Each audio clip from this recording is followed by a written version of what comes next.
A Super Bowl champion. The Green Bay Packers have won the Super Bowl. The Packers' all-time leading scorer. A game winner for Mason Crosby. It's time for the Mason Crosby Show with Mitch Nellis on the Wisconsin Sports Radio Network. Powered by the Potawatomi Sportsbook and on the free Odyssey app.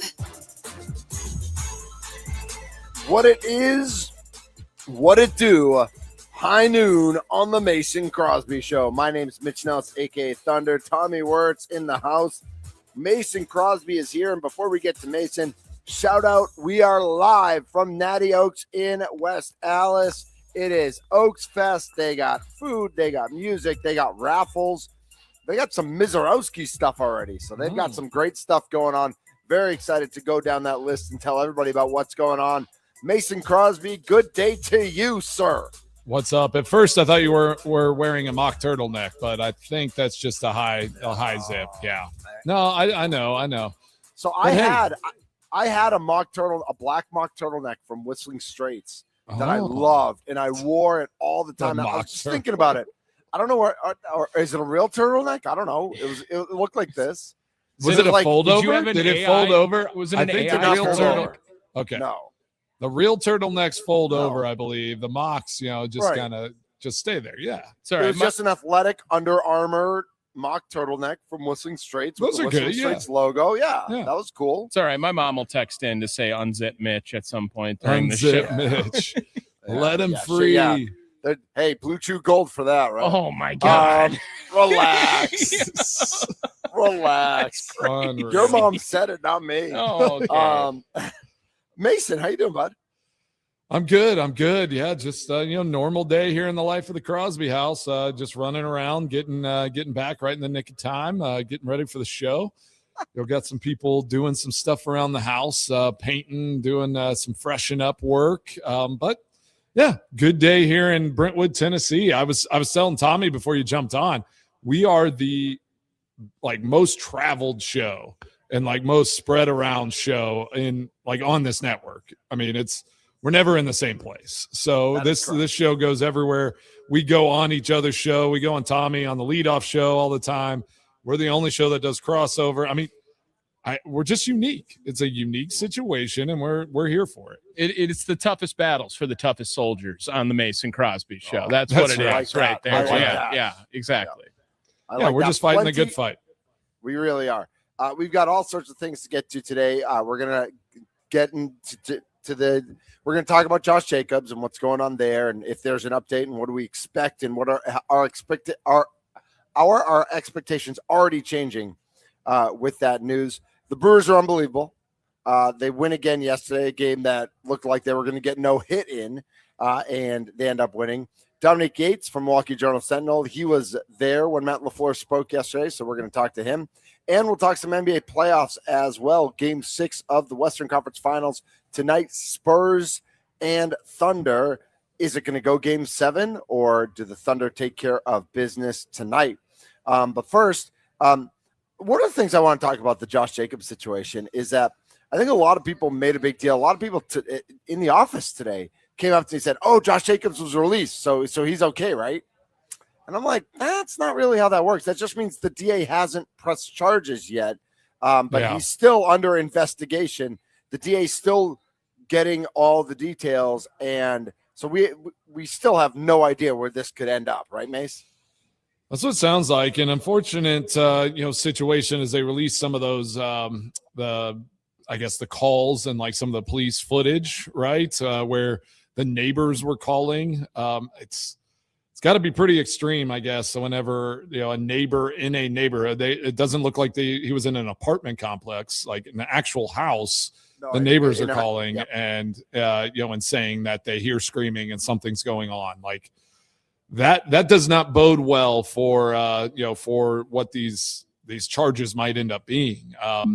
For me, that again, I'm not going to be one to jump to conclusions. That's just not my style. I'm always like, let's have due process and make sure everything gets figured out. But that definitely is one of those situations that starts putting red flags up. And, we're going to – I don't know if that's where it's like the DA has to, go through that footage, get the picture, get all the things sorted out before they they establish exactly what kind of charges they can put forward that they can actually argue against or argue for. So this is a tough situation. And it's, again, us being a sports show and what we talk about, it's like, how does this affect, the Packers and the organization moving forward? I wanted to throw this out there as I was thinking about it before the show. How did y'all feel, in LaFleur's press conference and like how he addressed it? Like, did that, for me, it just, as the kids say, there was an ick to it, right? Like, it's just like, give a little something, right? Like, I get it.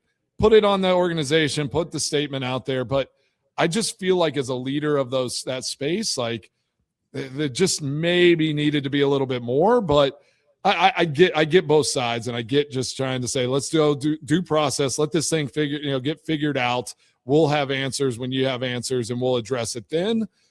But I'm also just like he almost seems offended whenever these things happen. I don't know. It's like his demeanor in those situations that kind of rub me the wrong way. Okay, sometimes. So as the head coach of the Green Bay Packers, is Matt LaFleur meant to be the leader of the Green Bay Packers football team, or everything that encompasses the Green Bay Packers? Like, absolutely not. I don't think Absolutely so either. not. Right? Yeah, I don't think so either. Like, to be fair to Matt LaFleur, he kind of got thrusted into, this is going to be a story now to his offseason that he wasn't planning on, and he wasn't going to be, he's obviously not involved other than he is a coworker of Matt. So do you think Josh that's Jacobs. different in college versus the NFL? Oh, 1,000%. Because college coaches are 1,000%. held accountable for all of those things. Well, and I think the duties, a college coach is in charge. A college coach is the king of the program. NFL coach is not even close to being the prince of the program. Right. Okay. Right. So then should ed policy be held accountable then? Like, who should be talking about it, and who should be like, nobody should be talking about it. I actually think so. This is just a professional, like, it is a Josh Jacobs issue. Like, organizationally, it doesn't even it's nothing to do with the organization. So I think Matt LaFleur actually, even saying like twice, we're not going to get into that, was too many. Like if you have an ick from yesterday, just it's that silence, almost just like no, it's LaFleur's like demeanor. Like the LaFleur's. That's I think what I was saying. I think he's more like he's trying to he's not trying to laugh it off, but he's trying to. He's uncomfortable. He doesn't want to talk about it, and I just don't know what. But I feel like whenever he has an intense, serious conversation, he never quite has the right demeanor. He never has the right gravitas. Oh, yes, my gosh! Yes, look at that. Mine melt. Show's over. Yeah, Drop that was the mic. it. That was show's it. over. Yeah, we're done. But that's what I think it is. Like, he doesn't match. That's exactly I think what I was like looking for, because that's kind of what I felt. I'm like, there's just no gravitas, no brevity. Like, it's just like he feels like it's uncomfortable. It doesn't instill a lot of confidence. I think that he probably was very blindsided like everyone else too. And he's someone who, appointed Josh as a leader on this team, right? And maybe there's a little bit of bad taste and backstab almost on understanding he the felt person. Hurt. Yeah, it almost felt like LaFleur felt like he was like hurt by the situation. Absolutely, as anyone would be if something like this came out for any one of your coworkers that you would consider a friend or consider someone that you rely on. And you know how important Josh Jacobs is in the locker room and on the football field, and you now lost or potentially lost two of those roles in someone, right? This one's heavy too, right? Because it's potential domestic violence, so you're obviously very concerned about the victim in this situation and about your player, where it's like, okay, if this is true, well, that it looks this way. If it's not true, then this is also like, there's a lot of weight going back towards your player, and you got to support them and be there, because this is the allegations alone are really tough. And so there's a text that comes in from the 414 that says it's a personnel issue. Gooch should really have to be the one to address the personnel side. Sure. I think it's a personal issue too, where this is a personal thing, it is as the football, this is a public eye case and a public eye issue now with Josh Jacobs, that really his legal team and Josh Jacobs are going to have to be the ones to give out more information. That's not really, I don't think, much of what I know the Green Bay Packers are the employer of Josh Jacobs, but if someone is to get in trouble at the Wisconsin Sports Radio Network for some sort of legal issue, does Sparky have to go up on Wisconsin Sports Daily and say, hey, this happened, this is something that we are aware of, and now we will address when we know more? Or is it like now the law is dealing with what's happening at the Wisconsin Sports Radio Network? I do think in a business, that's probably like in some sort of situation. Yeah, like a statement is made. But and also, then this is a personal issue. This is Josh Jacobs, unfortunately.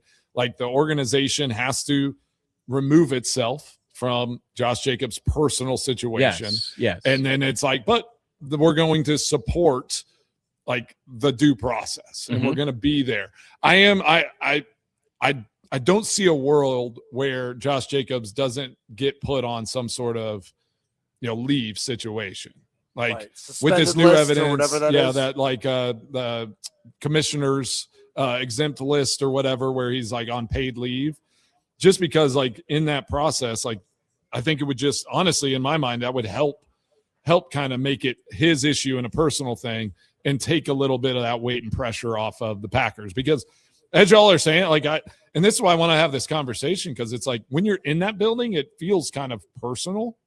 But then like from the outside, you're like, all right, like, is this an organizational issue? It's really at this moment not. Right. It is a Josh Jacobs issue. They have to deal with all these things how it affects the organization.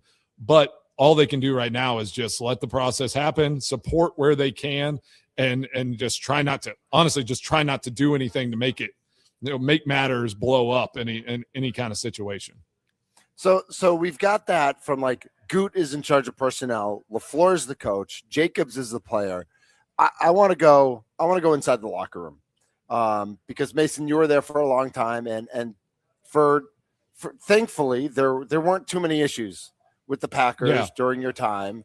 I know that Josh and Trevor today talked a little bit about Johnny Jolly. I remember him with the purple drink, in that situation, and then he got cleared, and then he got to play, and then they recharged him, and then they realized he actually did have enough amount to distribute, and then he got banned by the NFL, basically. I do think those are different situations than this. Like, of course, anything dealing with this is a lot heavier. Right. So speaking about it being heavier, like regardless of how this plays out, and especially if it plays out in a really bad and ugly way, what bro code, what locker room code is there versus what code is there, like decency and humanity? And it's like, do you have your brother's back no matter what? And to what point? And does that get thrown out the window because bad things happen? Yeah, I mean, obviously you're reaching out, right? Sure, but also you have to know that like your personal morals weigh in more than a coworker or a friend in this case, maybe for some. On top of that, where if that eliminates all my previous thoughts about stuff, when you have something like that is. This is past, like, I can support through anything, because if there is an issue that is going, and then it's hard to talk like this too, because we don't have all the information, right? Yeah, we're speculating. So it's all speculation on what is the correct way to think and what is not the correct way to think, because you have to play it from both sides for the instance right now. And that's where I think, Mason, that you are like, do the Packers have to tell us? It's more of our curiosity.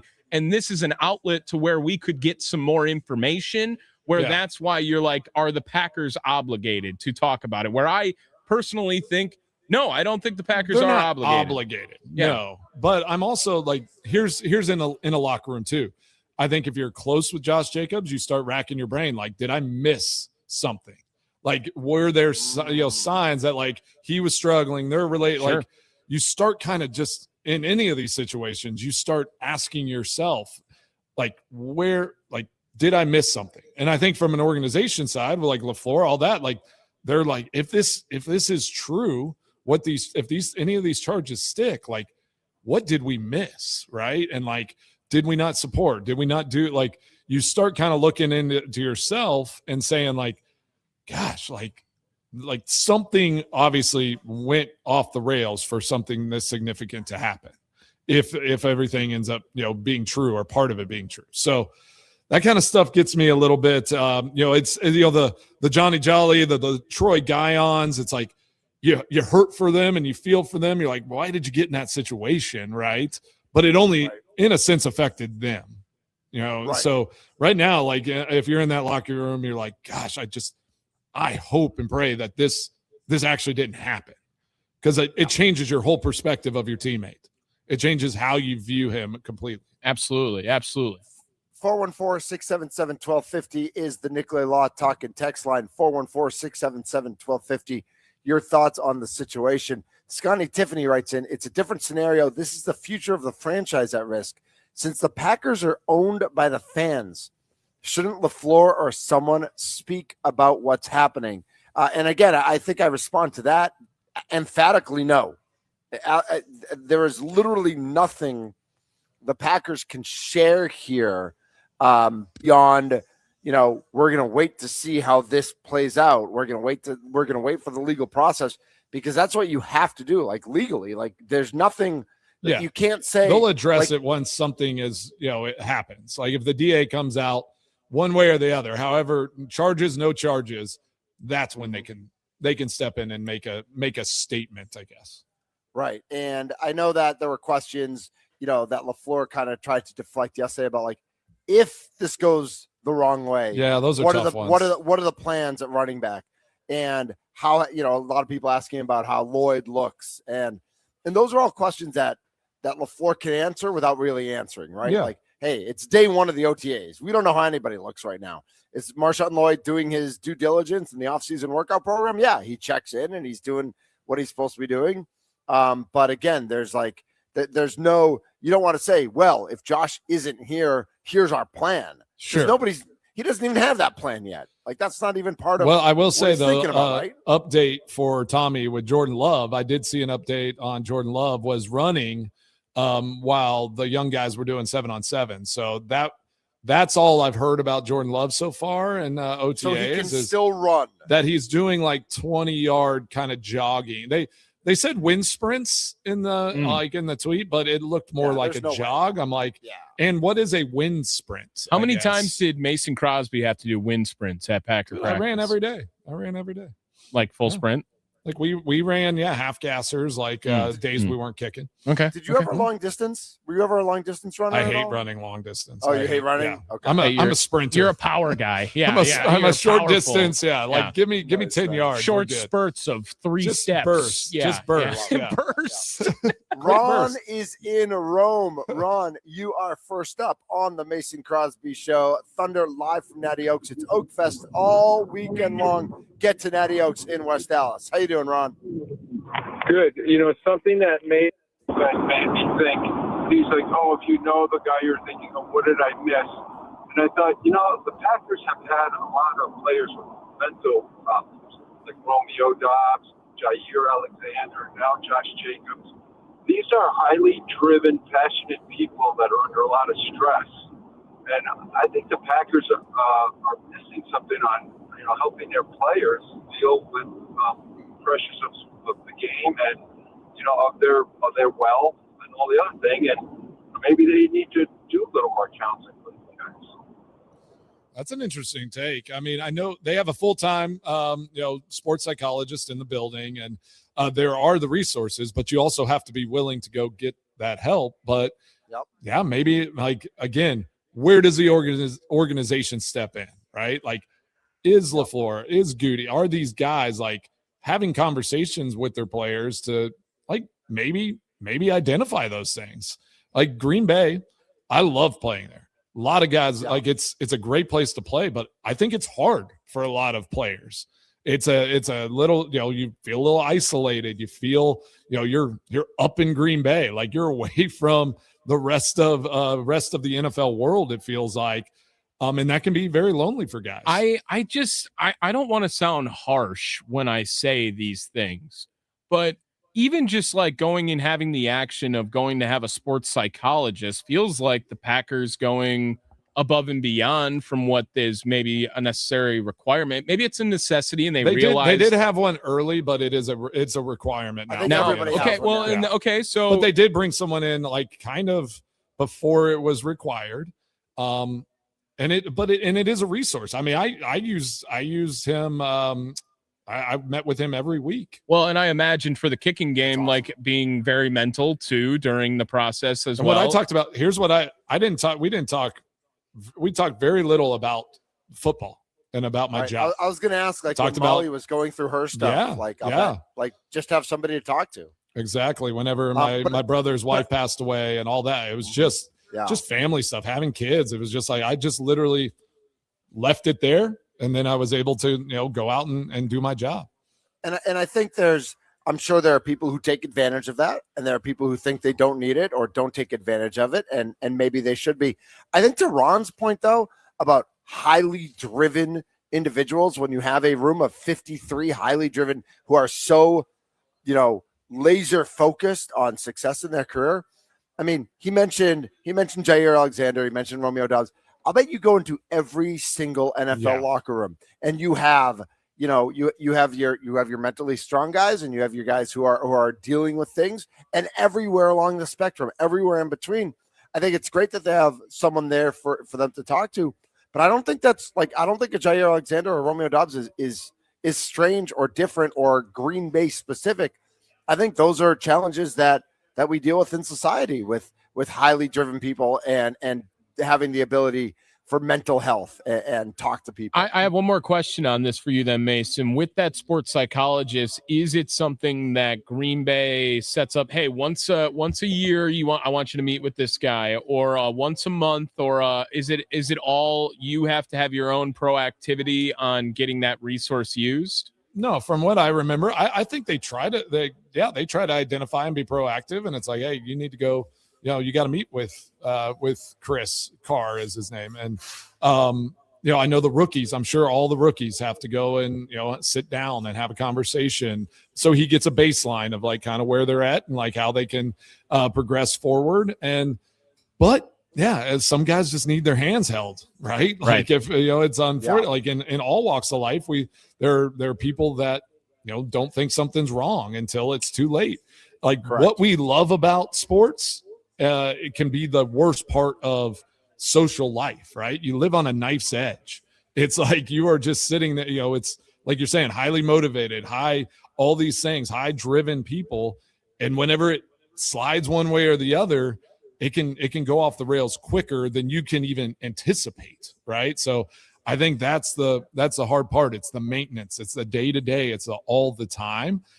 And who knows? Josh might not be dealing with something bigger, like big, and something's, happen that is just awful. And it potentially made a big mistake here. 414-677-1250 is the Nicolay Law Talk and text line. If you want to text in your thoughts on the Josh Jacobs situation, how the Packers should be handling it, how you see, and on the field, like what the Packers need to do. There are people 701 writes in, go get Nick Chubb, need a proven running back. Too many questions marks. But 920 asks, did a troubling domestic situation have an impact on his play last season at all? Was he not happy in his relationship? Were there issues going on? Some of those questions, we may find out. Some of those questions we may never find out, and frankly, not our business. But we know, and totally different.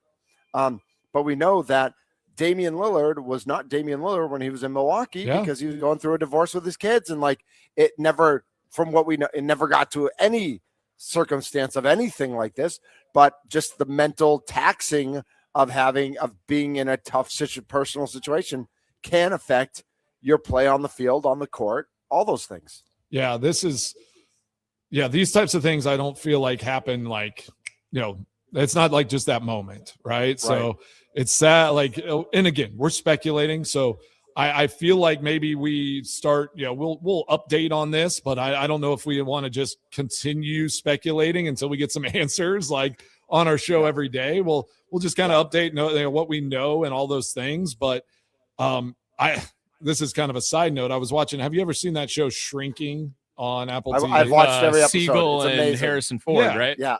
I told Tommy to watch it. He hasn't yet.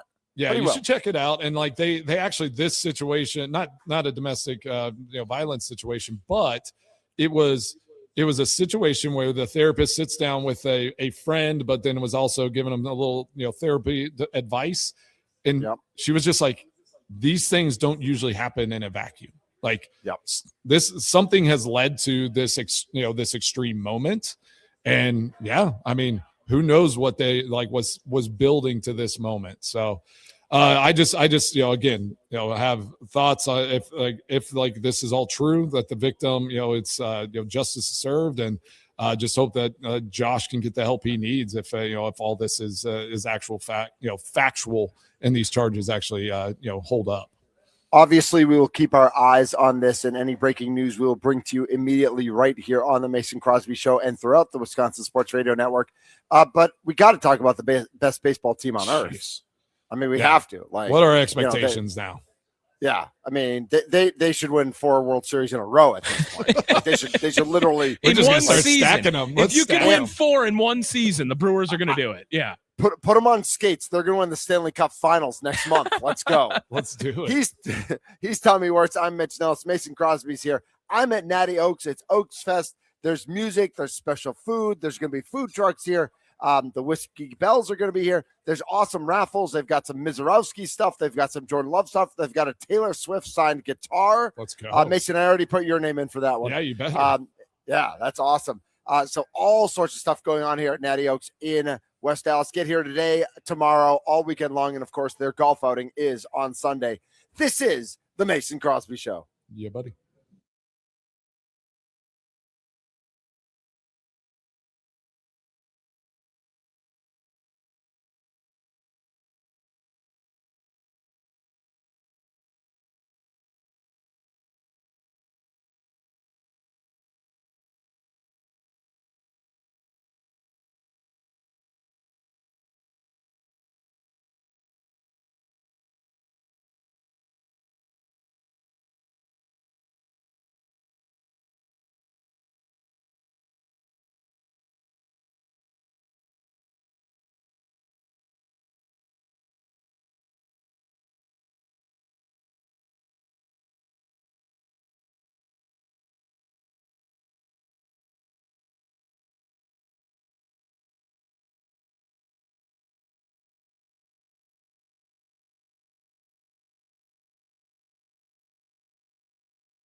I'm sorry. I was just waiting for what is it? What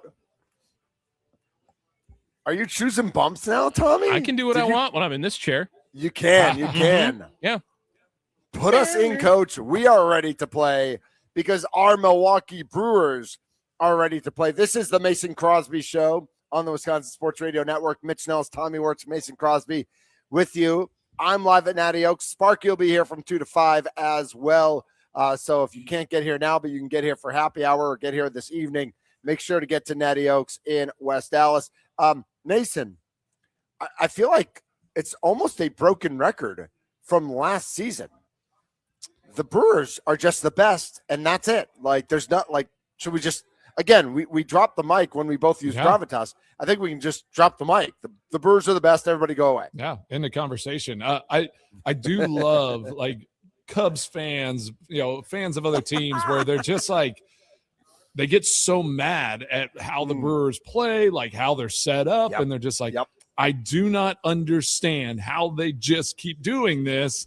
That's right. I love just seeing the smoke coming out of the Cubs fans and the Chicago fan base getting so mad that this Brewers team just dominates and they don't know what to do about it. Well, you remember last year when we were having the conversations about the Brewers and how it was the whole MO was the Brewers put the pressure on you to make a play, and the Brewers are going to just, hey, do what baseball was meant to do, and you are supposed to do that on the other side. It was a tough day for Masons in Milwaukee yesterday. Churio fly to deep center his last time. Ground ball up the middle. Wynn has it. Oh, no. Everybody's safe. Oh, gosh. It was yesterday on postgame. Mason Wynn obviously blows that play in the eighth inning. So me and Tim were just calling him Mason Lose the entire show yesterday after that. But, of course, the captain came up with a big hit, too. 2-0 pitch. Right back up the middle. He does just that. Mitchell scores. Frelick to third. We are even, one apiece. Christian Yelich coming up with a big 2-out hit. Huge 2-out RBI to tie this game at 1. Oh, so good. I mean, yeah, the fact, was this this was the most impressive win, I think, of this whole series, right? I mean, in the fact that they didn't get a hit until the eighth inning and then just find a way to score 2 runs and win this ball game. That says more about this Brewers team than going out and winning, just smoking somebody and beating somebody 7-1. These types of games for me are the ones that I'm like, this team's for real. They are for real, and they find a way to win, even if it's just ugly and they don't have their best stuff. They're going to find a way to beat a team like the St. Louis Cardinals and stay in front in this division. I don't know if you remember or recall from the Super Bowl run, Mason. Do you remember winning a game that you shouldn't have won that year? And I know that probably you're like, oh, no, we earned it at the end of it. But, I mean, I'm sure that you've had games along the way where you're like, how the hell did we just win that football game beforehand? And there's a lot. There's many of those. Was there any of them during that run where you can remember that from, oh, wow, I can't believe we found a way to win that game. That's what good teams do, is find a way to win those games you shouldn't. And that's, I think, let me speak to this mindset. And that's what we started believing in, right? All those games that we won when Aaron come back, we'd win the Chicago Bears game where he got hurt and came back, right? And we come back and win that game. It gets in your mind that you just don't have a doubt that you're going to have a chance to come and win a game, right? It just and I think this Brewers team's starting to be that type of team and that organization where it's just we're never going to be down and out enough that you're going to be able to just stomp on us and keep us out of this race. We're just going to keep fighting and finding ways to win. And it's a mindset. It's a way you approach your day to day, how you show up and how you communicate and work with your teammates. Pat Murphy is just amazing for this club. I don't know if you saw this, and this might've been a while ago, but I think he said something. He was having an interview and he's like, I should tell Sal Frelick that I love him. Yeah, that was just a couple days ago. Yeah, and then he's like, well, maybe he wouldn't like that, so I'm not going to do that.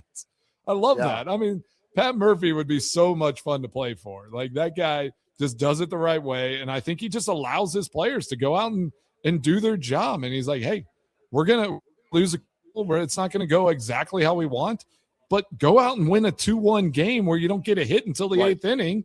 And you just keep grinding. Unless you're crotch chopping Abner Uribe. Like, you know what I mean? Like, well, you on saw a who closed the possible game. non-strike. Yeah. That's a good point, Mitch. Go ahead. You saw who closed the game yesterday. That's what we we talked talked up 2-1 in the 9th. Trevor McGill comes in and almost blows it. I never saw the highlight. How close was that? Because they said it was very. It hit the track. It hit the track. So, I thought. Yeah, I mean, and that's Weatherholt, I think, was batting at the time. Like he kind of watches it. You kind of think like, oh no, where is this ball about to land? But to your point, Mitch, the park held it. But McGill closed the game yesterday, not Uribe. They had both pitched the day before, and I don't know. I don't know if this is simply a message. If nothing else, this is a message to Abner Uribe. If more than that, it's a changing of the guard back to Trevor McGill, because the last pitch of the game, Tommy, was it 99 or was it 100? 100, yeah. So McGill had not thrown a 100-mile-an-hour pitch all season long after last year regularly touching 100, and the last strike, the strikeout to win the game yesterday was 100.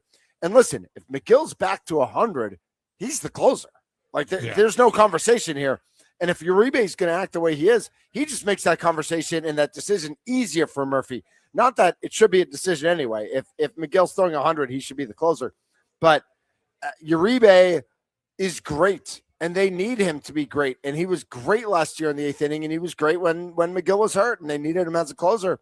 But he's got to clean that stuff up. He just has to. Here's my let's just play devil's advocate on the other side. Again, I love everything Pat Murphy does. I think he's a great manager, but I think at home, I would have put Uribe back out there. Oh, really?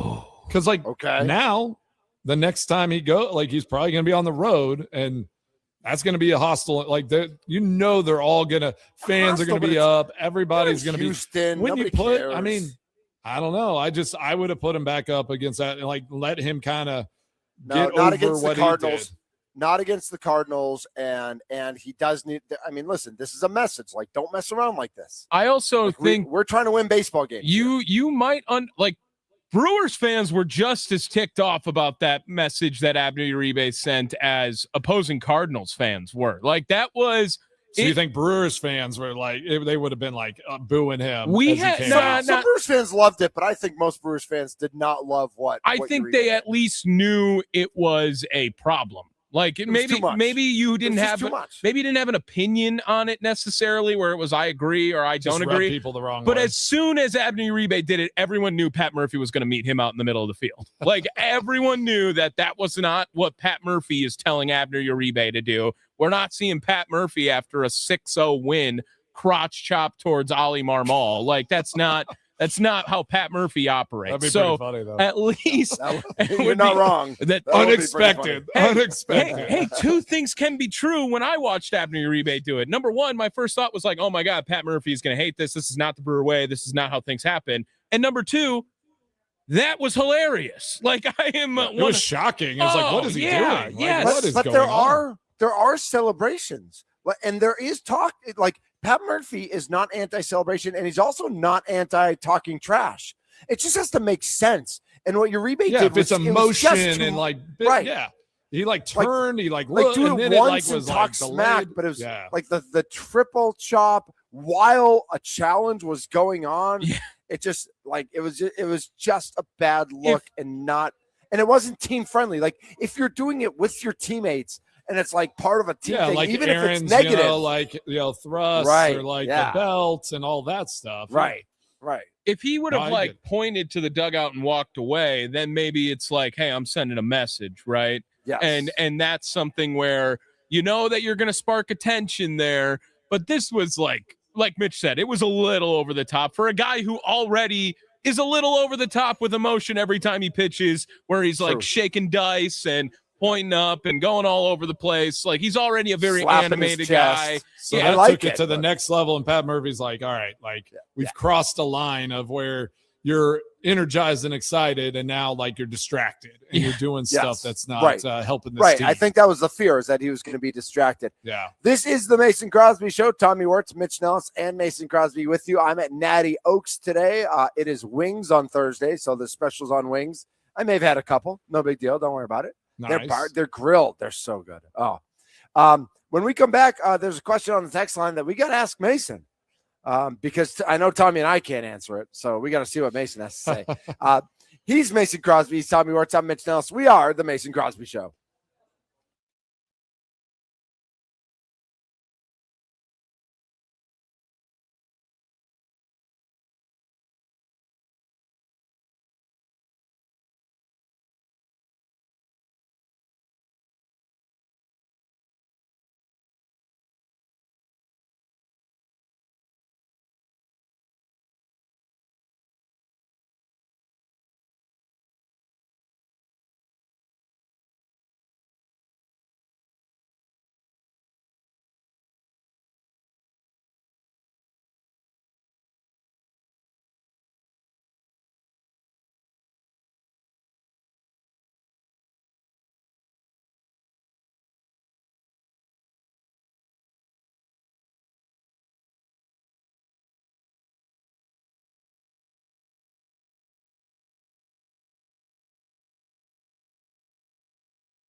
My name's Tommy Wirtz, and I'm having too much fun while the big boys are gone.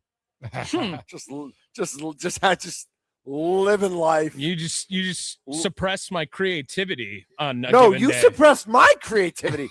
This is what I wanted to do from day one, and no one at Odyssey hey, said it was okay. Watch. I can turn Mitch's mic off now too.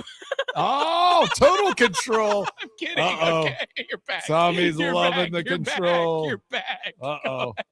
I'm walking to the station right now and beating your ass.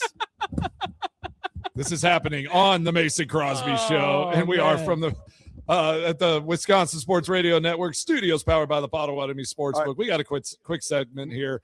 Thunder, Mason, hold on. Don't hurt Tommy. It's 3 miles from here to the station. Would I get there before the end of the show? Oh, for sure. Can you walk All right, 3 miles an hour? I mean, I can, but I just wanted to know what you guys thought. I think you'd make it. I believe you. Yeah. I believe in you. Yeah. All right, Mason, it comes in on the text line, the 414. Mason, who are you pulling for in the Champions League final? Well, this is a tough question. I did see that, and I was wondering how I would answer. Probably 2 of the teams I dislike the most are playing in this finals. I cannot root for Arsenal, so I guess if I'm gonna watch and like hope a team wins, I hope Arsenal loses. I guess so that leaves PSG. Why don't you like PSG? I don't know. They don't play anyone, and like they play, they're great. Like honestly, best team. This is actually like I can respect them now because they've been touted as this amazing team for all these years. But the French league is bad. They always underachieve in the Champions League, but they have some really good young talent, and I think this is PSG's year. So, is this the first year without Mbappe? Right, too. Right. Yeah, they don't have Mbappe. They have just a bunch. They kind of went a more like Green Bay Pack, like a Brewers type team now. They have young guys that are bought in and they've developed, and like they're playing a style that is less like let's just go buy every player in the world and see what happens type of deal. So, and then I just hope Arsenal crashes and burns. I am not an Arsenal fan. And that was Talking Soccer on the Mason Crosby. There it is. Nice. Very nice. Yeah, I appreciate those questions. No, What's this question on here from the 9-2? Mason, this isn't football. People aren't going to put up signs to me. Do you know what that means? To mess with Uribe. That's what he's saying. To mess with Uribe. Yes. Oh, is it a couple? Oh, to mess with the Yep. Okay. Mm-hmm. I'm sorry, JB. I didn't see the second text. I got you. Okay. Yeah, it's split on us there. So that's fine. Either way, I still think that Pat Murphy he knew in his heart of heart that he wasn't going to pitch Uribe on Wednesday, no matter what. He was like, you're not pitching in this series anymore. After that, we don't need you to cause any sort of ruckus, to accidentally have one hit a guy, and then everyone blows it out of proportion again from there. So I don't think so. And there's no doubt why this Brewers team is the way they are and why they play the way they do. Pat Murphy going out and meeting Uribe, like there's how many other managers in the major leagues would have just been like, I mean, that's my, he's animated, whatever, and maybe had a conversation, but to go and meet him out on the diamond and say like this is unacceptable. That is why this team plays the way they do. Yeah, he's not only a manager, but he is a teacher of life, and so love watching him do that. He's Mason Crosby. I'm Mitch Nellis. He's Tommy Wirtz. I'm live at Natty Oaks. We're having a blast here. Wings. It's Wings on Thursday, but it's an Oaks Fest all weekend long with, I heard Sparky say a tiki bar, which is pretty sweet. So let's go. Good for him. Yeah. Dominic Yates from the Milwaukee Journal-Sentinel joins us next here on the Mason Crosby Show. Let's get it.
Time for your fan weather report, brought to you by Integrity Exterior. 65 degrees and sunny right now in Hales Corners. A high of 66, low of 46 later tonight. That's your fan weather report, brought to you by Integrity Exteriors.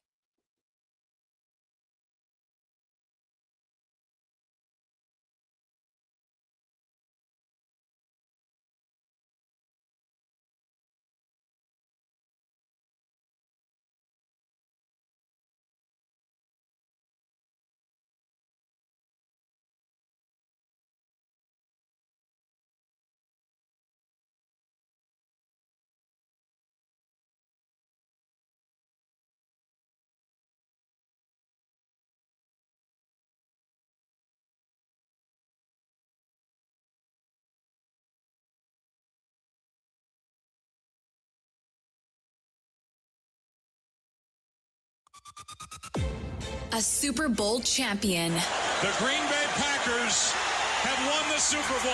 The Packers' all-time leading scorer. A game winner for Mason Crosby. It's time for the Mason Crosby Show with Mitch Nellis on the Wisconsin Sports Radio Network. Powered by the Potawatomi Sportsbook and on the free Odyssey app. And welcome into hour number 2 of the Mason Crosby Show. My name's Mitch Nellis. He's Tommy Wirtz. Mason Crosby's here. You know what my favorite thing is every day?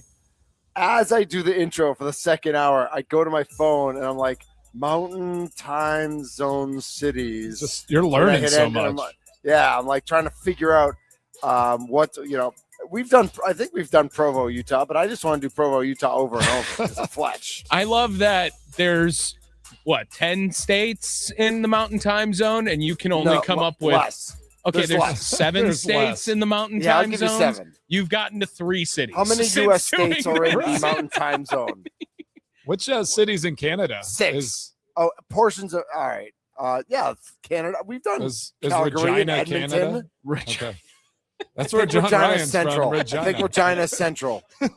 Saskatchewan. Central I think Saskatchewan is It's Central. Central time. Shout Dang. out to Central Regina. Shout out to Blue Chew. Shout out to Blue Chew Gold.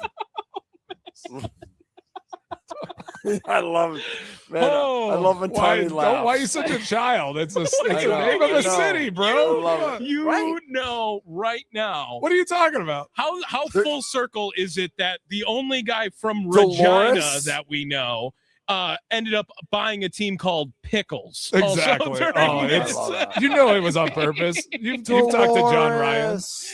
Oh gosh.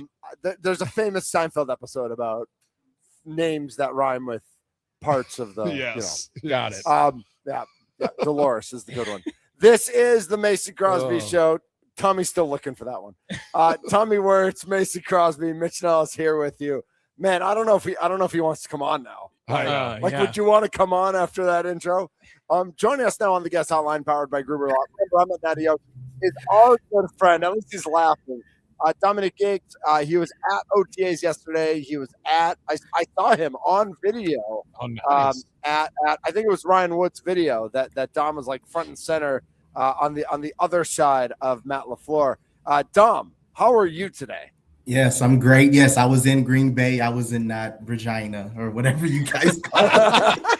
I mean, You had to say it again. Tommy's going to lose his of mind. all guys on the beat, Ryan Wood. That's who we just chose from all of this. 2 Yeah. people. Come on. Let's get it together. It's 1:00. Ryan it's Wood together. from Regina, Saskatchewan. Love it. Yeah, I'm a only. teenager, so I'm the last person that needed to come on this show after that gag you just had. That's awesome. Yeah, guy, I'm trying to keep myself together with corporate, So Yeah, exactly. Absolutely. All right. Corporate well, time. Well, obviously, we'll talk about the Josh Jacobs situation, knowing that you're not a lawyer. None of us are lawyers, so we don't know all that stuff that's going on. But tell us about, being up there in the press conference, which is normally in the auditorium, being held outside, and what was the vibe like as the media was getting together, like the half hour before the press conference? What was the vibe within the media, and what was the vibe from the Packers? It's interesting. You try to keep it as business as usual, right? Like each day, that's how you try to go about it, the players and media as well. But I guess you can kind of call it the elephant in the room. So Matt LaFleur knew those questions would come up, which is why normally in press conferences, he'll just wait for the questions to start, but he immediately started.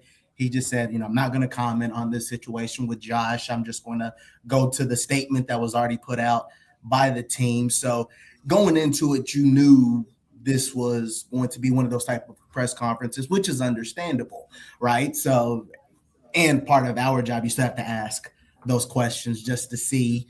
And hey, lasted for the first couple of minutes, first couple of questions, and then we just went into football related stuff. But you could kind of just tell you're just Matt LaFleur. Everyone was just trying to get through that press conference, no question about it. And again, because of the situation, it's understandable.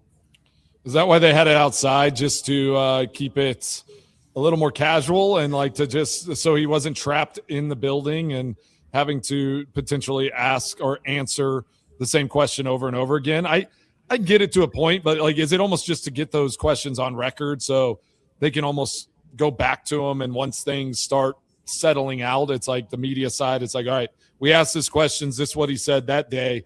Now here's what we're hearing as we move forward. Is that just kind of the process there from the media side? I'm not sure, to be honest with you, in terms of why they had it in that setting. Maybe it was just because it was closer to the Don Hutson Center, so he wanted to just get the interview out of the way and keep it moving. But, obviously, he won't want to revisit all of these questions. So I think, you wanted to just kind of check off those boxes and, do what you have to do and keep it moving. So, but I'm not really sure about the makeup or why they chose to have that set up. So maybe it was just more convenient, but, I'm not completely sure, to be honest with you, Mason. Well, Dom, let's talk then. Let's talk some ball. Let's talk. How did OTAs look? Who showed up? How did the guys look running around without any pads, with shorts on? Like, is this team going to win a Super Bowl? I mean, is that did you find that out yesterday from how they played? Yeah, one day of OTA practice. I know exactly what's going to happen, but that was kind of the other thing, though. If it was just after watching one practice, you're going to have a lot of guys on the side rehabbing. I think it was maybe 13, 14 guys that were rehabbing. I don't have the numbers to the side. So, but the only two guys that weren't present, Josh Jacobs and Micah Parsons. So I guess in that regard, you were able to see some guys moving around a little bit. And I was just curious about some of the young guys in particular, like Brandon Cisse. How does he move? They talk about him not being able to catch interceptions, and obviously you won't see it in practice and get a good feel for that. But even in drills, I was watching him. I'm like, hey, will he at least catch the ball during the drills? Catch anything? Yeah, so I was looking for things like that. Is he slow? Yes, exactly. And there was during the 11-on-11 they had, they sent him on a blitz, and if it was live action, oh boy, like it would have been the ESPN Sports Lights Center. Out. Top 10, no question. So, and that's what they said a lot about a guy like him. So, just kind of looking around. I wanted to at least see Trey Smack out there being the kicker. And obviously, on a 80-degree day on May 27th, that is not Lambeau in the fall. But still wanted to just see him kick it out there and what he looked like. So, that was the biggest thing. It's the classroom. It's conditioning right now. So, just kind of wanted to get a feel for some guys and just see them move around a little bit. That was the biggest thing I was looking for. Yeah, Don, did they address, was that question asked, were they anticipating Micah Parsons not being here and doing rehab and showing back up? Is this like an expected thing, or was that even asked with all the Josh Jacobs stuff going on? Like, why Micah's not here at these voluntary? These are voluntary. I'm sure he has a huge workout bonus, which – with how much he's making, maybe he doesn't care, but it's like, he's got to come to a certain number of these things. And I just want to know, was that question asked? Like, is the expectation Micah Parsons going to be here through some of these? As far as will he be here for the specific, just in the city, yeah. Matt LaFleur, he just said he'll be here shortly. That was pretty much what he said. He looks great. He'll be here shortly. And I'm pretty sure that he's supposed to be with Jordan Love for a kickball or a softball competition or something. I do have a softball game coming up. Yeah, I think that's next week, and Micah's scheduled to be there. Friday the 6th. Yep. Correct. So at least for now, at least by next week. Friday the 5th. you should expect to see Micah around. But yeah, LaFleur said he should be here shortly. But yeah, no question about it, because of everything with Josh, it kind of overshadowed a lot of what we would normally talk about and get into. Obviously they closed the locker room because of the situation, so didn't even get the chance to talk to players. So yeah, I think yesterday was just one of those days where the Packers were just trying to survive it and advance it because of the recency of everything that happened. So, that was really the big theme yesterday. Yeah, we got Dom Yates here on the Mason Crosby Show talking about Packers OTAs. He's with the Milwaukee Journal-Sentinel if you want to check out all his stuff. I do want to ask, who are you excited to talk to that maybe you haven't had a lot of conversations with on this team? Young guys, new guys, where you just kind of want to get into their brain and understand what their process is and what they're looking forward to this upcoming season. That's a really good question. And to be honest with you, Trey Smack does come at the top of the list, not just because you're a kicker I'm talking about. Yeah, I appreciate that.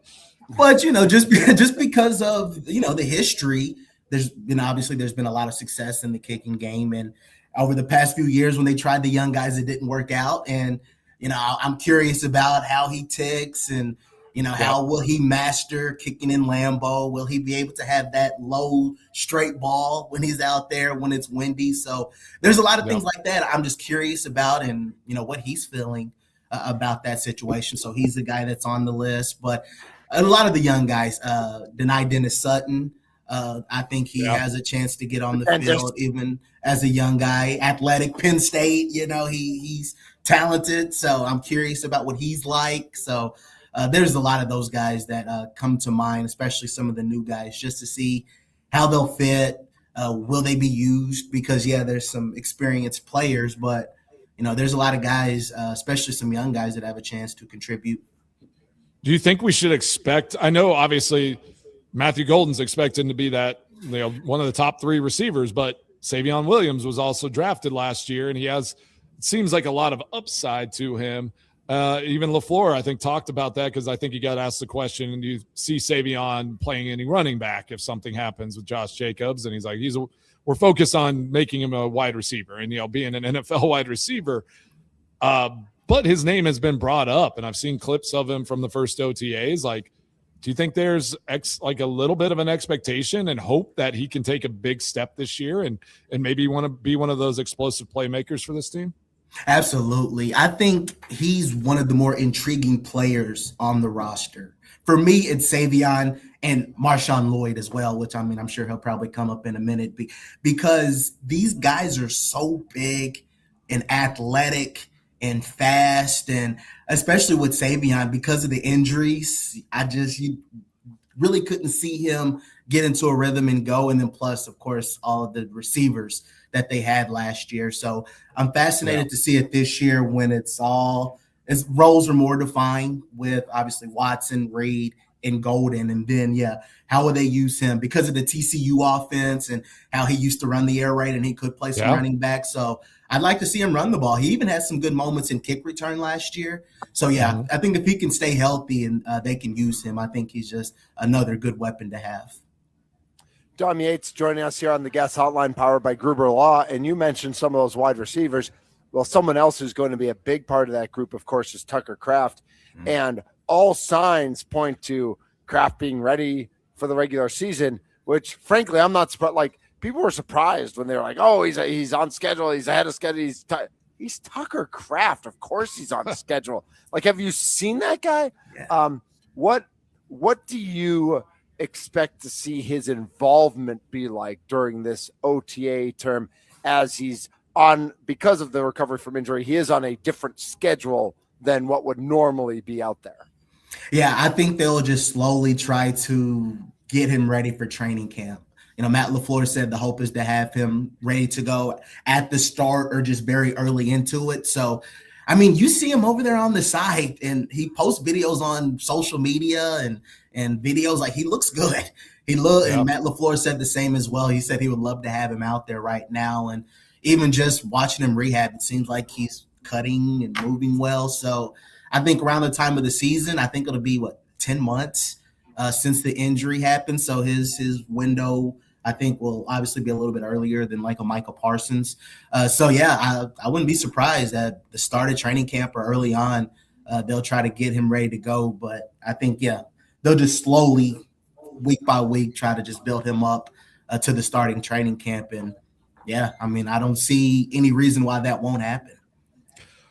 Well, in light of all the Josh Jacobs talk, like let's talk about that running back room a little bit, right? You got Marshawn Lloyd, you got Chris Brooks. Who else is in that room right now? And like, do you think if something happens, if Josh goes on the exempt list, the commissioner list or whatever, or like, some of this stuff comes out, just speculating, do you think they need to add another piece, like go get a veteran running back, somebody to shore up that room? Or do you think Marshawn Lloyd, Chris Brooks, I'd be hesitant if I were the Green Bay Packers to put faith in a guy that's been hurt like the last few years to say we don't need to add a piece. But what's your thought on that? Yes, obviously looking at it from that scenario, if Josh isn't available, you would have to go out and find a guy just because, yes, you can't trust Marshawn Lloyd yet. I think he's maybe had one healthy week. I think it was his second week, his rookie year against the Indianapolis Colts, where like he practiced the week, played the game, and even then I think in that game he injured his ankle.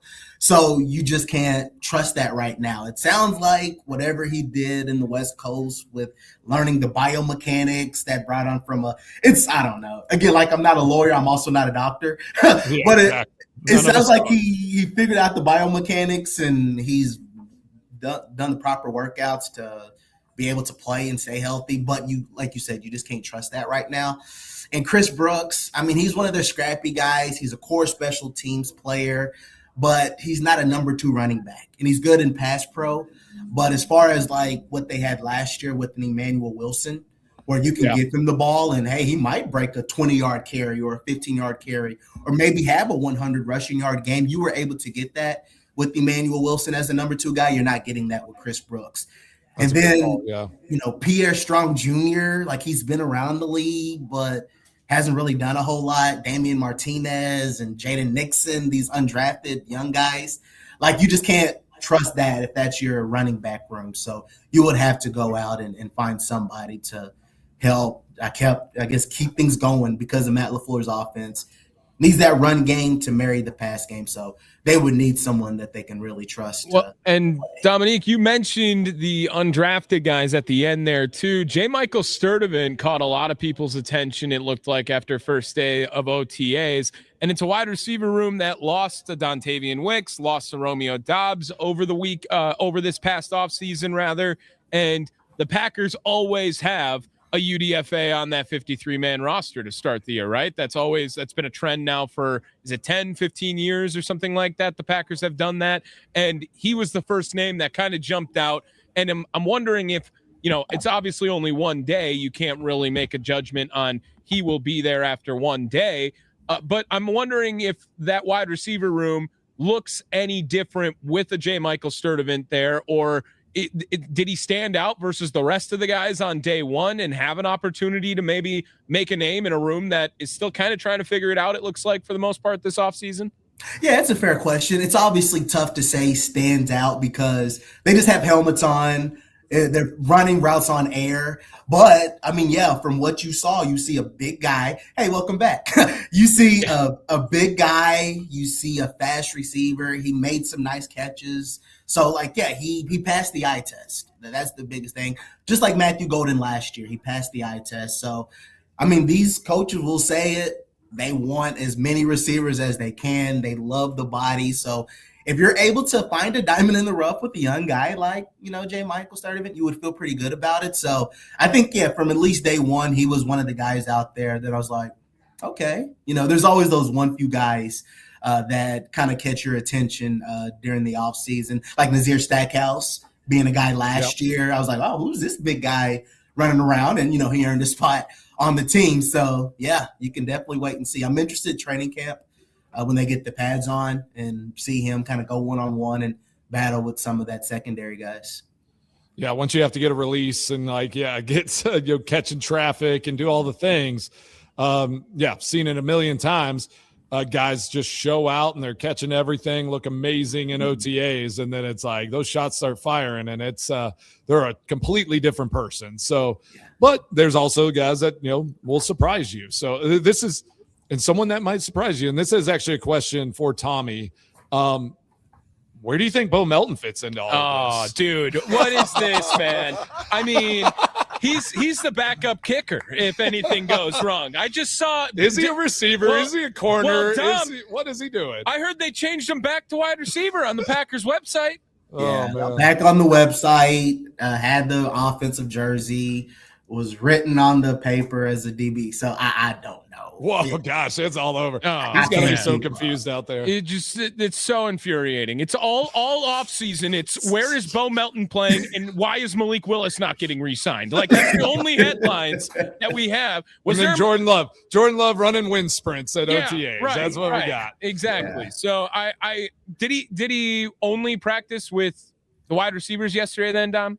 Yes, yeah, pretty much. So but then I'm sure the next open practice he'll play DB. So then after that, Mike is out. We'll line him up on the edge, see what he can do. Right. He's got quick hands. Backup holder. He could be the backup holder. He could punt. Maybe he can punt. I don't know. That emergency catcher for the Brewers. Yeah, exactly. Yes, utility knife, Bo Melton.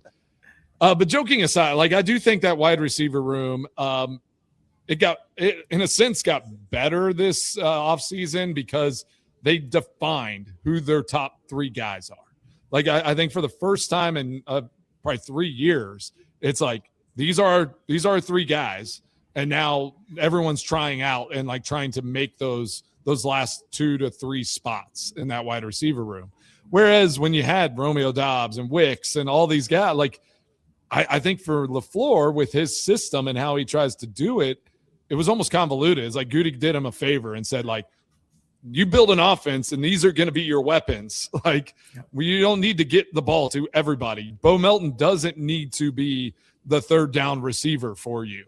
Like, go and throw it to these guys and let's make things happen. Yes, roles are defined, and that's what you need. You need that continuity. You need guys to be able to get into a rhythm, because going back to the eye test with Matthew Golden, they're in training camp every day. I'm like, who is this guy? Like, oh my, like the catches, the contested catches, everything he did, it was so flawless and polished. Then he gets into the games and it's disappears. Like he just kind of disappears. Yeah, because you want to try to get Watson going, but then here's Dobbs who is there, and then Wicks who is really good at separating. So just too many mouths to feed. And I think that's just the name of the game. So, yes, I agree with you, Mason. They, without question, upgraded because, yes, you like to have a guy like Dobbs that's consistent, but I would like the explosiveness of a Matthew Golden like he did in Chicago. You just get him a ball, just throw it out there to him, and he makes the plays and throws it for it, and he turns it into a touchdown. You don't always get that with a guy like Dobbs or consistently from Wicks. Outside of that Thanksgiving Day game against the Lions, like that was the Wicks game, but you didn't see that enough. So I think that if you're able to get the ball more in a guy like Matthew Golden's hands, good things will happen while making sure Watson knows he's wide receiver number 1A, and Jaden Reed is 1B. I think when you have those three guys ready and then you sneak in the Savion Williams of the world, I think that when those roles are defined like that, man, it can be explosive. Yeah, I just see them lining those three up in trips on one side of the ball, and then it's just, one of them is taking everybody deep, and then they're just breaking off routes underneath. I mean, it's going to be with their speed and like the ability that those three receivers have, though they can truly be weapons now for this team. Whereas, I thought last year it was just too convoluted on who LaFleur was trying to get the ball and like how he was painting this picture for Jordan Love at times. And this is going to clean it up for them. And I'm excited to see if they can all stay healthy for a bulk of this season. it's been a long time, but to see maybe 2 receivers get over 1,000 yards this year would be pretty epic. Well, it's funny there's my bold prediction. It's funny you say that because the image that came in my head was the game in Dallas when Jordan threw the deep ball and Wicks and Golden were beside each other. Yeah, it's like, exactly. Who catches the ball here? Like, who's the ball going to? I'm like, that image right there summed up the wide receiver room last year. There it is. Yeah, it really We're all going for it. Who knows who's getting it? Dominique Yates joining us here on the Mason Crosby Show. Zaire Franklin wearing the green dot yesterday. I think some people were a little surprised that Edgerrin Cooper wasn't wearing it. What do you see? How do you see their roles and how they play off each other with the new linebacker room this year? I think it could be a fun matchup, and I think you can mix it up. I think that's the beauty. You have a guy like Edgerrin Cooper who's versatile. I'm curious what he would look like in the middle. I am curious when you mix him up there. Obviously, you love his speed on the outside, but another reason why I don't make much into that, or even just the linebacking group as a whole, because Isaiah McDuffie was another guy that was rehabbing. So it was just kind of like a little sample size of them lining guys up. That's why I didn't even make much of the green dot with Zaire Franklin. But it does help that these are some guys that were comfortable with the Jonathan Gannon, like, Javon Hargrave. There's guys that are kind of comfortable with this defensive staff that they have. So maybe that could be part of it. But I think you have those two guys together, great tackler in Zaire Franklin with the explosiveness of an Edgerrin Cooper. I think they can play off each other well. I think that could be a good, nice little punch. Well, Dom, my last question for you, because you brought up Jonathan Gannon, is when they lined up, were guys just kind of like standing around, or was there did it look like there was a defensive structure whenever they were doing stuff out there? Because how he said, I don't have a plan, I don't have a base. Like, and going to Edgerrin Cooper, do you think there's a world where when Micah Parsons is out, like, he gets creative and Edgerrin Cooper starts kind of moving down onto the line occasionally and doing all those things? Like, I don't think that would be a wild idea if you get Edgerrin Cooper a little bit more involved in the pass rush. I think you should. I think the more you can use him, the better, especially when you can get him on the line like that. And just when you have a one-on-one matchup like that, I just think that he's such a dangerous combination. So, yeah, Mike on one end, you have Edgerrin Cooper on another. Man, there's so many things that they could do and experiment. But, yes, at least yesterday during some 11-on-11, they had some guys lined up and they rotated. So, like, you even saw, like, Chris McClellan get even a little bit of run in the middle. Nice. And you saw Brandon Cisse get some in the rotation at corner. So, yeah, they did have guys at least lined up in their base. They talk about the 3-4. You'll at least see that base for now. But then, as time goes on, they'll just kind of keep tinkering with it. But they'll definitely keep it vanilla throughout training camp and preseason. For sure. They're like, we're not giving you guys anything. And you get no insights into this. They'll do all the creative stuff in the walkthroughs, no doubt. Yeah, exactly. All right, guys. Awesome. Y'all got anything else? I think we got to let Dom have his day. I know, Dom. We're going to get you. Yep. Hey, when are you going back to practice? Is it next week? Yeah, I think June 1st or 2nd is when they're supposed to have another one. So maybe someday next week or so we'll wait and see what happens. So. It's here. I don't know what happened to your light just now, but yeah, they went out on you. There we go. That's all right. Lights out. Hey, that was the fitting way to end the interview, right? That is. Exactly. Well, enjoy your time up there. We will definitely touch base throughout the offseason, and you'll keep us updated everything going up in Green Bay. Dominique Yates, thank you so much for joining on today. Thank you, guys. Always a pleasure. I appreciate it. Absolutely. Dominique Yates from the Milwaukee Journal Sentinel. Follow him there for all his great content whenever he's up there. And like I said, I was watching Ryan Wood's feed yesterday, and there's Dom like right there, like front and center. And I'm like, oh. And then Tommy said, oh, we got Dom today. And I was like, did you read my mind? Did something happen here? That's what's happening here. It's just gravitas. So much gravitas. Exactly. Some Western Conference, are these Western Conference finals the actual finals? Are people cheering against New York just because that's the big city to cheer against? We've got lots of questions about these NBA Western Conference finals and finals that we want to get to. Are you cheering for Wemby? Are you cheering against SGA? There's just a lot out there. And Mason's going to answer all these questions for us. So we'll dive deep. Yep. Who do you like to root against? Exactly. He's Tommy Wirtz. He's Mason Crosby. I'm Mitch Nellis. I'm at Natty Oaks, where it is Oaks Fest. It is wings on Thursday. They've got all sorts of specials coming. They've got Whiskey Bells coming, and I know they're huge fan favorites. Sparky says there's a tiki bar, and I trust Sparky, so there must be a tiki bar coming. This is the Mason Crosby Show.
so giggly. I You're played so this one giggly, on purpose. it's unbelievable. I played this one on purpose. From Chicago, Illinois. He is the best in the world. CM Punk. It always pops up in the feed randomly somehow, and I was like, I need to guarantee that this plays. And the advertisement was 2 seconds too long for the bump right here, so that's why we were quiet for a little bit there. But oh man, so good. Yeah, nicely done, nicely done. This is the Mason Crosby Show. Tommy Wirtz, Mitch Nellis, and the aforementioned Mason Crosby along for the ride. Game 6 tonight, Mace. Spurs and Thunder, the Western Conference Finals.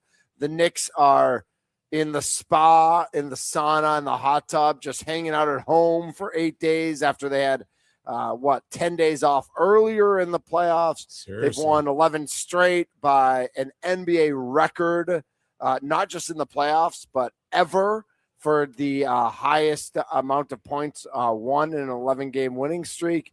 And doesn't matter. Like, there's so many who think that the Western Conference Finals is the finals. Meanwhile, the Knicks would beg to differ. How are you watching this series? Is this the coming of Wemby? Is it the SGA crowning? What is it to you? I definitely want to see San Antonio win. I don't know if they're going to get it done this year. I think they are a team on the rise for sure. Mm-hmm. But yeah, I'm tired of the SGA and like the flat, like great player, obviously, like, exceptional player, a leader, sure. A winner. But this OKC team, it's one of those teams that I cannot stand to watch. Just across the board. I don't know. The only guy I liked was who started the last game, the outside shooter, the guard. He was making everything. McCain. Yeah. Yep. Yeah. Like it was fun watching him shoot and like the way he stepped in and did that. But like, it seems like they're that type of team, right? It's like they just plug and play. SGA does his thing. He's bodying up, flopping all over the place, gets the free throw line a ton. It's just a disjointed style of basketball at times. And I don't love watching them play. But I can always applaud greatness. You know, it's like whenever teams are great and they find a way to win, I'm not like always rooting for the underdog and rooting for an upset. But I think it's just more for me, like the style of play, Hartenstein, some of these guys, I'm just like, ugh, I just do not like watching those guys play. I don't even like Holmgren, like watching Holmgren play. And I don't know what that is.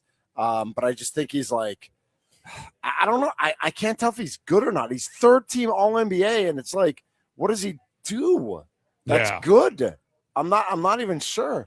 414-677-1250 is the Nicolay Law Talk and text line. If you want to chime in your thoughts on the NBA Finals. I know Tommy and Bayview is already on our YouTube page. Wemby's an ass. I so love watching Hartenstein shut him down. Love it. I don't know that he's really shut him down, but they've definitely gotten in his way. They've definitely slowed him down. They play a physical brand of basketball. I mean, OKC, right. Even if SGA is flopping and stuff, I mean, they play a physical style. Like I did watch the last game and I'm just like, do they call like grabbing and moving screens anymore? Like they don't. Can't call him. Well, they can't call him every time. But when you hook like a guy, whenever he's trying to get through the the pick, I feel like there should be something there. Mm-hmm. But OKC plays it like they play it better than anyone else, and they're really physical at the top of the key there. Yeah, it'll be interesting. And I know there have been people in the NBA who've talked about, what can the NBA do to stop Wemby? What can players do to stop Wemby? And there's a little thought process out there. It's like, is Giannis the best guy in the NBA to stop Wemby? Because it does seem physicality sometimes. Right. Physicality, so athleticism, and strength. Because Giannis, while only being 6'11" or whatever he is, because officially he doesn't want to be called a 7-footer, is he long enough and strong enough to be able to present a challenge? And so are there Western Conference teams? Are there the Timberwolves who already have Gobert? Are there other teams in the West that are looking at, hey, if we could make a move for Giannis, we could we could counteract what this Wemby thing is going to be. And listen, the Wemby thing is going to be for the next 15 years. And Giannis has 5 or 6 or, maybe a couple more than that, but he's certainly not 15 more years. But for the near time being, is it worth going to get Giannis just to counteract Wemby? If Wemby finds a way to get past OKC and that Spurs team gets past them and somehow win the championship this year, I think that conversation ramps up. Yeah, they're going to be – every team in the West is going to be looking for who can they add to combat a player like Wemby. Like it's got to be. If they lose, it might be, you could maybe push it down the road, a year or so. But if they find a way right now, if all of a sudden tonight, Wemby goes and has just a great game and find his form again and dominates. I think those questions will start coming out a lot quicker. My question to you, though, why? You don't think the Knicks can match up in a series against either one of these teams in the West? I think for most of the playoffs, I really was dead set on this concept of the Western Conference Finals or the finals. That the Spurs and the Thunder are just clearly better than everybody else. Based on what they've done, I have to take the Knicks seriously. Like, we have to. There are still – I heard Brian Butch on this morning with Trevor and Josh, and he was saying he thinks the Western Conference Finals is the finals. Yeah. That's just what – and I get that, but I have to – we have to consider that this Knicks team, if they play the way they've played the entire season, the way they've played the last 2 years, the way they played in the playoffs last year, even the way they played earlier, against Atlanta, that's a beatable team. But these last 11 games are these last 11 games. Like, they count as games that the New York Knicks played. And if this is who they are and it can continue, they are in this mix. They are in this conversation. Absolutely. And so I'll throw it back to you. Like, do you think it's good for the NBA, for New York, the city of New York, to be in the NBA Finals? Do you think it's good for the NBA if the Knicks were to win it all? As much as we talk in baseball so much about big market versus small market, we don't always talk that same way in the NBA. But New York, obviously, the biggest of the biggest markets. I think them being in the finals alone is going to be good for the NBA. Like just for everybody watching these games, ratings for the ticket prices, because all those celebrities that went to Cleveland to watch them, sweep that Timothy one. Chalamet. Yeah, he's everywhere, right? Him and Ben Stiller, and you got the who's who coming, obviously. Spike Lee, everybody at those games. But I don't know. Do people just want to, the Knicks are different. When Yankees were doing their thing, it's like, and like I said, like, Yankees were dominant. Like, you gotta, there's a piece of you where it's like, you gotta applaud that success as well, and like to be able to do that. But just, New York teams, like, you love to hate them, right? But I do think if it's Knicks versus OKC, I think I'm hoping the Knicks win it, because I just think it would be better for sports and for the sport to have a franchise like that, a classic, old, like, long-standing franchise like the Knicks come back into that, into that limelight and get that victory and all the storylines that would go with it. With the reminder that they haven't won the finals since '73. Yeah, I mean, it's not like they win every few years and they're dominant in the sport. So as much as, yes, it's a big market, it's also a long-suffering fan base with traditionally horrible ownership. And I don't like the Dolans being rewarded for anything, because they are awful. But I think there is something there's just an energy. Listen, we talk about Madison Square Garden. Like, anything is held when the Rangers play there, when WWE's there. Like, there's always a special spark of energy when you're talking about. I mean, I bring it up. I remember when the Badgers lost in overtime to Florida. When Zach Showalter did the belt in front of Aaron Rodgers. And I was on media row, and I still have the picture. Like, Katie Holmes was sitting right behind me. So I pretended to take a picture of me and JP Cadoran, who worked for Time Warner Sports at the time. But I was really taking a picture of Katie Holmes. Nice. Like that. Well, that's the thing. So you grew up, being from Boston and all that, like, and we kind of posed this question, and like, just a fascinating one. Obviously in Wisconsin, like, everyone dislikes Chicago. Like, if you are If you're a Wisconsin sports fan, you dislike all things Chicago sports. Yep. Is New York like the second least favorite? Or is there another market that people might think of? Or is LA up there? I was going to say LA's got to be up there because it's got to be the big cities, LA and Dallas. Dallas would love to be also mentioned on this list, right? Dallas I mean, in that list. I get it. Like the Rangers aren't in the Brewers league even, so maybe it doesn't happen. But Cowboys, like Philadelphia could be a good one, right? With Philly's the Eagles, Philly's a good one. Phillies, Eagles, Sixers. Yeah, I think that Phillies, might be a good one too. Hey, Boston isn't great either. Like the Patriots, I think Boston's up there. Boston's up there on a. It's not innocent by any means. Who knows if Malik Willis comes and beats the Packers this year? Miami could enter conversation. Because we do hate the Heat. What are you doing? Like give Malik Willis. You talk about Tommy him more loves than anybody. Malik Willis. Seriously. Tommy loves Malik Willis more than anyone in the history of Earth. Yeah. Maybe his mom. That's it. All right, let's wrap things up with Mason's Extra Points coming up next. I'm at Natty Oaks Fest all weekend. It's going to be a blast, people. Get here. It's the Mason Crosby Show.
What's on Mason Crosby's mind today? Now I'm thinking. It's time for Extra Points, powered by the Potawatomi Sportsbook on the Mason Crosby Show with Mitch Nellis. Tell me what's on your mind. On the Wisconsin Sports Radio Network. All right. Happy Thursday. We're getting one day closer to the weekend. This week's going by fast, which is, I think, a good thing. But I wanted to ask you this question, and I wanted to ask you, Mitch, why is Whitefish Bay not in the hacky sack rankings of Wisconsin? Where are they at? That's a great question. I don't know. Why has hacky sack come It's back, man. It's back. Like, what is going on? Nolan brought one home the other day, and we were hacking around. What do they call it? They call it sack. Well, you're a kicker. What do they call You're this? a kicker. No, first of all, it's soccer and baseball that hacky sack. Baseball loves to hacky sack. They love I to have hacky no sack. idea why, but every team I ever went to and worked for, they always have one. Always sacking. Is Really? like That's a thing? whenever I think of hacky sack, I think of like puka shell necklaces. Like this is the same And energy. Vans. Yeah, like it's the Gotta same. wear the Vans. Same guy. Same guy is wearing puka shell. Well, hey, congrats to Arrowhead for being number one in the hacky sack rankings. The University of Arrowhead's Wisconsin. number one at everything. Yeah. Blah. Brookfield I just East threw up is in my number mouth 2. a little bit. Yeah. Well, hey, get your girls going. Get Whitefish Bay up on these rankings. Let's get this thing We going. got flag football coming this fall. Okay, so all right, We're going to work on that at Whitefish Bay. Want to thank everybody out here at Natty Oaks. Sparky's coming up here next 2 to 5, and then we're doing it again tomorrow, noon to 5. We will be out here at Natty Oaks for Oaks Fest. For Tommy Wirtz, Mason Crosby, my name is Mitch Nellis, a.k.a. Thunder. Brewers are off today, so Tommy gets a nap. How about that, Mace? Take a nap. Keep working on your honeydew list. I was